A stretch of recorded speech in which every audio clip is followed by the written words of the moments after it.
কি খেলাধুলা হচ্ছে? হ্যাঁ, সাবিয়া কি খেলে?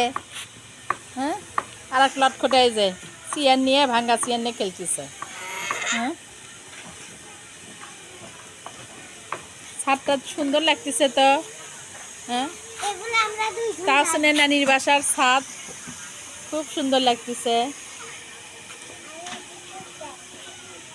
এই তো ছাদের উপর এগুলো কি গাছ? আম গাছ, লেবু গাছ,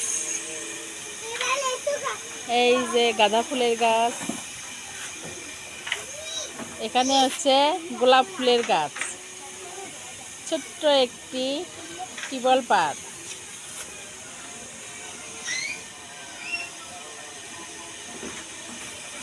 নিচে ওখানে সবাই যে কাপড় চুপড় নিচে রোদে শুকাতে দিয়েছে সেগুলো।